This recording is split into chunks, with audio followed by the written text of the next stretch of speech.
রাতের বেলা কি ওই তখন বাজে 12টা 1টার সময়। তা জানি না কি পুণ্য করেছিলাম যে এরকম একটা দিনের সাক্ষী হতে চলেছি। কোথায় যাচ্ছি, কখন কখন যাচ্ছি কি এইক্ষুনি বেরোবো। এখন বাজে কটা বাজে দেখিনি, এখন 6টা 25 বাজে। তো রাত্রেবেলা শুয়ে মানে শুতে শুতেই বেজে গেছে 2টা 2:30 বেজে গেছে, মানে এত এক্সাইটেড আমি। তো সকালবেলা আর একটু আগে ওঠার কথা ছিল, আর অত রাত্রেবেলা ঘুমিয়েছি বলে আর উঠতে পারিনি। তো চলো আর বেশি দেরি করবো না, একটা বড় একটা রাইডের একটা সূচনা চলছে। তো চলো এবার উঠে দাঁত ফাত নিজে একদম ফ্রেশ হয়ে তারপরে কথা হচ্ছে। চলো। ওই ফুল নেই।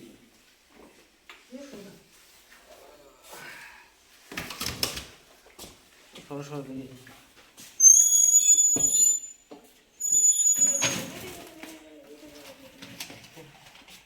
আরেকটু আরেকটু বলবো না।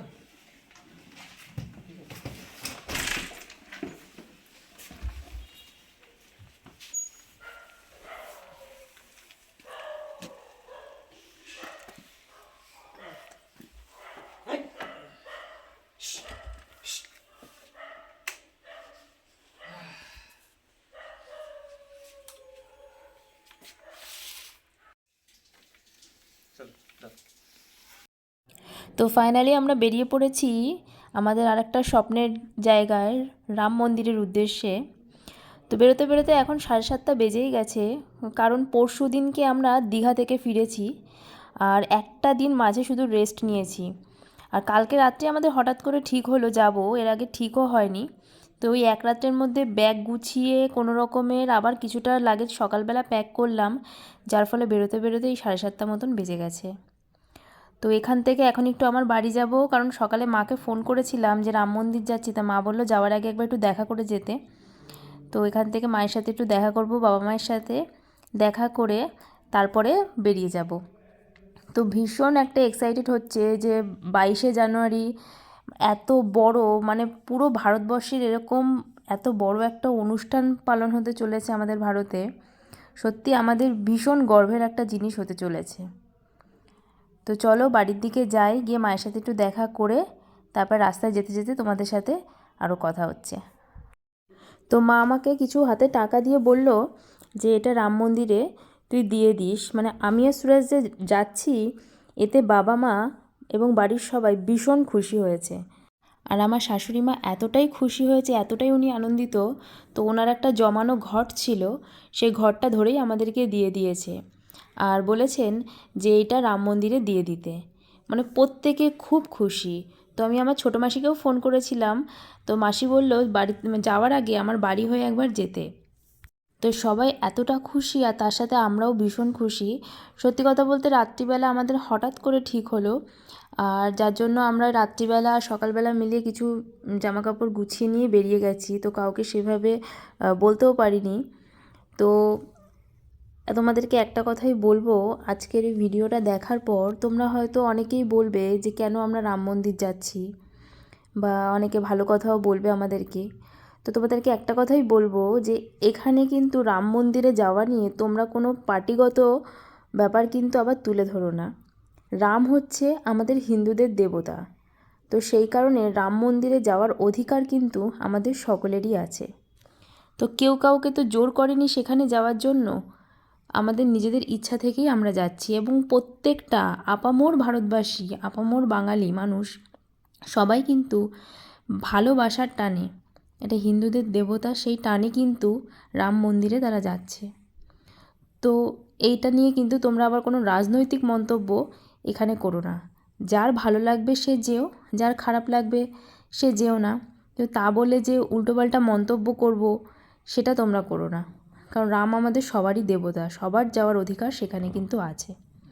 তো সবাইকে যখন এতটা খুশি দেখছি, আমরা সত্যি কথা বলতে ভীষণ খুশি হচ্ছে। আমার বাড়ির প্রত্যেকটা লোক খুব খুশি, আমার শ্বশুরবাড়ির লোকজন সবাই খুব খুশি, বিশেষ করে আমার শাশুড়ি মা তো ভীষণ খুশি। গত বছর দুর্গাপুজোর সময় কলকাতায় যখন রাম মন্দির হয়েছিল, তো এত ভিড় ছিল আমরা ঢুকতে পারিনি। তো তখন বলেছিলাম যে অযোধ্যায় যখন রাম মন্দির উদ্বোধন হবে তখন যাব। তো এভাবে যে সত্যি হবে সেটা সত্যি ভাবতে পারিনি। তো আমরা ভেবেছিলাম ট্রেনে করেই যাব, কিন্তু ট্রেনের টিকিট নেই। আর যাব কি যাব না এরম একটা ভাবনা চিন্তা ছিল। তো সেই করে করে আর টিকিট কাটাও হয়নি। তো কালকে রাত্রে যেহেতু হঠাৎ করে ঠিক হলো, তো আজকে সকালেই একদম বাইক নিয়ে বেরিয়ে পড়েছি। এত ঠান্ডা লাগছে, তবু মনের মধ্যে একটা ভীষণ আনন্দ হচ্ছে যে আমরা রাম মন্দিরে যাচ্ছি। তো এখান থেকে একটু ছোটো মাসির সাথে দেখা করে তারপরে আবার আমরা রওনা দেব।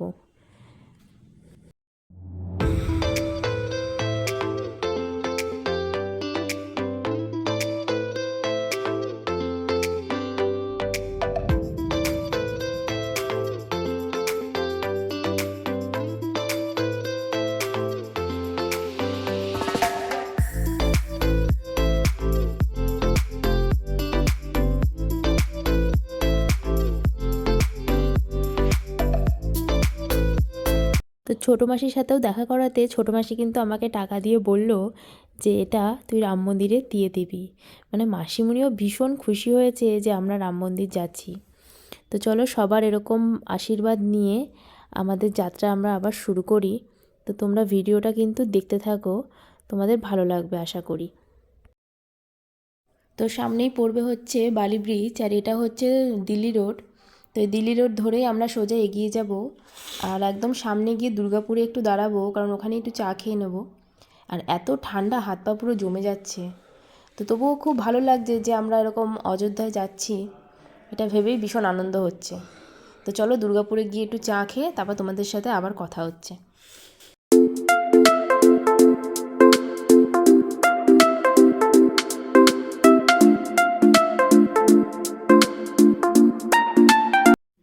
তো এই সোজা রাস্তাটা দিয়েও দিল্লি যাওয়া যায়। তো আমরা এখন সেদিক দিয়ে এগিয়ে যাচ্ছি অযোধ্যার উদ্দেশ্যে। তো দেখো চারিদিকে এত কুয়াশা, আর সত্যি ওর গাড়ি চালাতে বারে বারে বলছে খুব কষ্ট হচ্ছে, মানে হাত হাত পুরো জমে যাচ্ছে, আর আমি তো পেছনে বসে রীতিমতন কেঁপে যাচ্ছি। এতটাই ঠান্ডা, চারিদিকে কুয়াশায় ভর্তি। তো এইভাবে আমরা আজকে এগিয়ে যাব। তো আমাদের ইচ্ছা ছিল, কালকে আমরা ঠিক করলাম যদি আজকে মানে সকাল সকাল যদি উঠতে পারতাম তাহলে ইচ্ছা ছিল বেনারসি পর্যন্ত চলে যাওয়ার, কিন্তু যেহেতু দেরি হয়ে গেছে অন্তত সাসারাম পর্যন্ত যাওয়ার চেষ্টা করব। আর সেটাও যদি না হয় তো বিহারেরই কোথাও একটা থেকে যাব, কারণ এইরকম যদি ওয়েদার থাকে তাহলে সত্যি গাড়ি চালাতে খুব কষ্ট হচ্ছে, মানে প্রচণ্ডই ঠান্ডা, হাত পা একদম জমে যাচ্ছে। তো দেখা যাক আজকে কত দূর পৌঁছতে পারি, তো তোমাদের সমস্ত কিছুই আপডেট দিতে দিতে যাব। তো আগে চায়ের দোকানে দেখে একটা চা খেয়ে তারপর এগোবো, কারণ মানে এত ঠান্ডা লাগছে, সত্যি খুবই কষ্ট হচ্ছে এবার। তো চলো যেতে থাকি।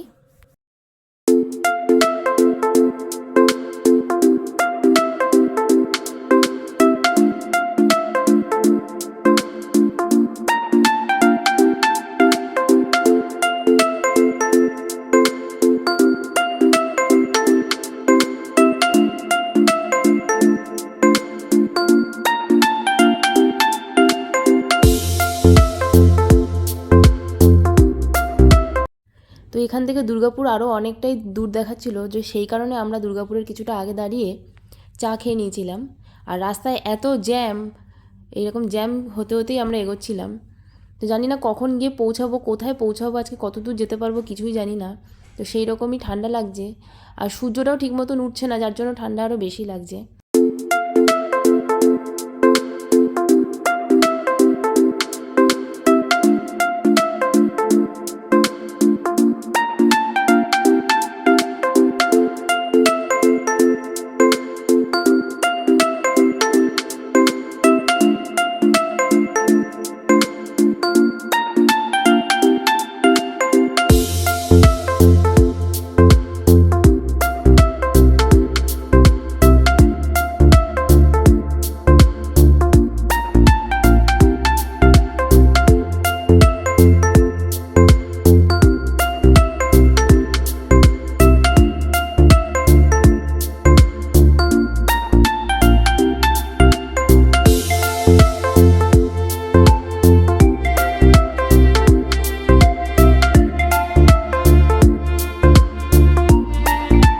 তো যেহেতু আমাদের হট করেই ঠিক হলো এই মানে রাম মন্দিরে যাওয়ার উদ্দেশ্য, তো সেই কারণে বাইকে আর সার্ভিসও করা হয়নি, কিন্তু কিছুটা দূর আসার পরে দেখছি বাইকে একটু ভীষণ সমস্যা হচ্ছে।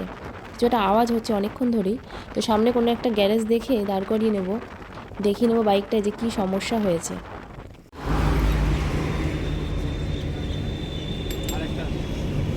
এইখানে নাটটা ঠিক আছে।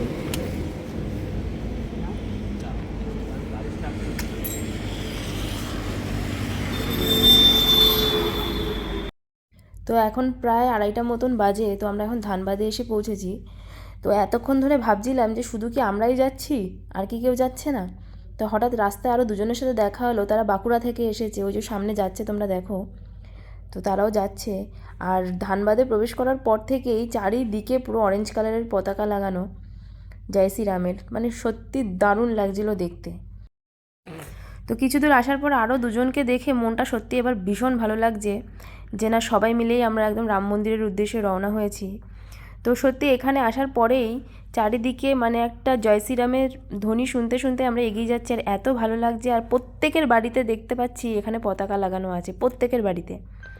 তো সত্যি এটা খুবই একটা ভালো জিনিস যে আমাদের ভারতবর্ষে এত বড় একটা জিনিস মানে হতে চলেছে। এর আগে এত বড় করে কোনো জিনিস হয়েছে বলে আমার অন্তত মনে হয় না।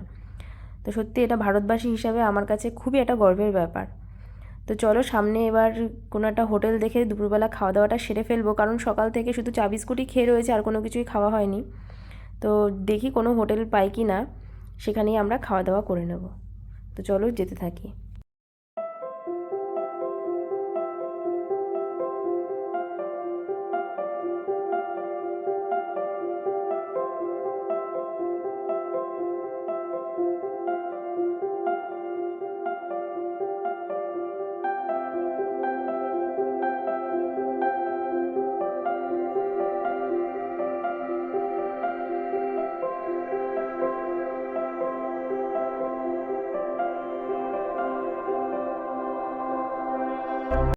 তো ধানবাদটা কিছুটা ক্রস করে আসার পরেই সামনে খুব সুন্দর আমরা পাহাড় দেখতে পেলাম। তোমরা দেখতে পাচ্ছ কি না বুঝতে পারছি না, ক্যামেরায় অতটা ভালো আসছে কি না। তো পাহাড় দেখতে পেলাম, আর রাস্তাটা খুবই সুন্দর। তো এই রাস্তা ধরে যতটা সম্ভব তাড়াতাড়ি ট্রেনে বেরিয়ে যাব, কারণ নয়তো আবার ওদিকে পৌঁছাতে দেরি হয়ে যাবে। আজকে মনে হয় না সাসারাম পর্যন্তও পৌঁছাতে পারবো। তো বিহারেরই কোনো একটা জায়গায় আমাদেরকে থেকে যেতে হবে। তো সেই হোটেলটাও দেখতে হবে। এমনি বিকাল হয়ে আসছে, এখনও পর্যন্ত দুপুরের খাওয়াটাই হলো না। তো সামনে কোনো যে হোটেল একটা, সেটাও ভালো পাচ্ছি না। যা হোটেল দেখছি সবই ডান দিকে, বাঁ দিকে কোনো একটা হোটেলও নেই। তো চলো দেখি, যদি বাঁ দিকে হোটেল না পাই তো ডান দিকেই যেতে হবে, কারণ দুপুরবেলা খাওয়া দাওয়াটা করতেই হবে। তো অনেকক্ষণ পর বাঁদিকে একটা ধাবা দেখলাম, মা কালী ধাবা। তো এখানেই একটু গিয়ে দেখি এখানে কী কী খাবার আছে, গিয়ে একটু জিজ্ঞেস করে আসি। তো এনাদের এখানে খাবার দুপুরবেলায় শেষ হয়ে গেছে, এখন প্রায় 3:30 মতন বাজতে যায়। তো দেখি সামনে কোনো যদি আবার হোটেল বা ধাবা কোনো কিছু একটা পাই তো সেখানেই খেয়ে নেব, কারণ অনেকটাই বেলা হয়ে যাচ্ছে এইবার। তো রাস্তার ডান দিকে আমরা দেখলাম একটা হোটেল ছিল, মা অন্নপূর্ণা হোটেল। তো সেখানেই আমরা দুপুরের খাওয়া দাওয়া করে নিয়েছিলাম। সত্যি খাবারগুলো খুবই ভালো ছিল। তো এর খাবারের শর্ট ভিডিওটা তোমাদেরকে আমি দিয়ে দিয়েছি, তোমরা দেখে নিও। আর এখান থেকে এখন আমরা মানে ইচ্ছা আছে সাসারামের উদ্দেশ্যেই যাওয়ার। তো চলো যাওয়া যাক, কতটা দূর যেতে পারি সেটাই দেখি। তো এই জায়গাটার নাম হচ্ছে বারহি। তো চারিদিকে দেখো পুরো পতাকা লাগানো অরেঞ্জ কালারের, খুব সুন্দর লাগছে দেখতে। আর ডান দিকেই একটা হনুমান মন্দির আছে। তো চারিদিকে পুরো অরেঞ্জে অরেঞ্জ হয়ে রয়েছে রাস্তায় দুপাশে, খুব সুন্দর লাগছে দেখতে। প্রায় 4:30 মতন বাজতে যায়। তো ও বললো আর বেশি দূর যাবো না, অন্তত 5টার মধ্যে কোনো একটা হোটেলে থেকে যাব। তো সামনেই একটা হোটেল দেখেছি অভিষেক রিসর্ট বলে। তো সেখানে গিয়েই আগে একটু কথা বলে নেব। তো সেটা যদি না পাই, যদি পছন্দ না হয়, তো আরেকটা দেখেছি তারও কিছুটা দূরে এগিয়ে পিকে ইন্টারন্যাশনাল একটা হোটেল। তো সেখানে থাকবো। এখন দেখা যাক কত দূর যেতে পারি।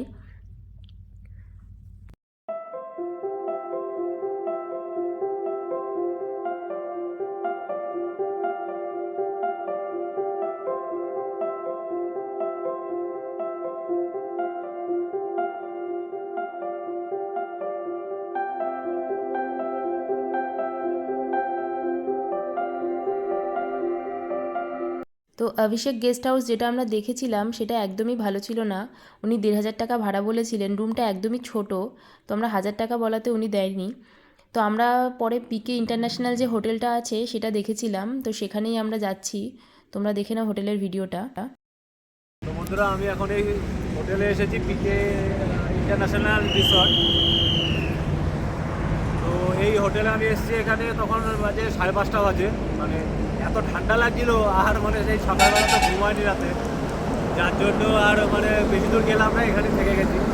এখান থেকে আয়ারদা 480 কিলোমিটার বাকি। কালকে সকাল সকাল বেরিয়ে ওটা প্রায় 3-3:30টার মধ্যে ঢুকে যাবো, চেষ্টা করবো ঢুকে যাওয়া। মানে এত ঠান্ডা লাগছে, আর ভালো লাগছিল না। এসে হোটেলে এসেই পুরো শুয়ে পড়েছি, মানে এসেই শুয়ে পড়ে বই পড়েছি, এই খানিকক্ষণে ঘুম থেকে উঠলাম। চলো তোমরা এখানে, হোটেলটা দারুণ হোটেল, হোটেলটা দেখে দাও, হোটেল।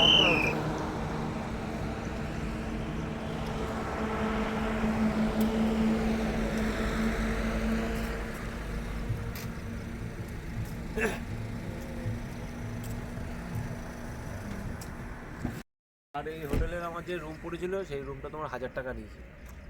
রুমটাও তোমাদের দেখাবো। আজকের ভিডিওটা এই পর্যন্তই। কালকে আবার একটা নতুন ভিডিও নিয়ে তোমাদের সাথে দেখা হবে।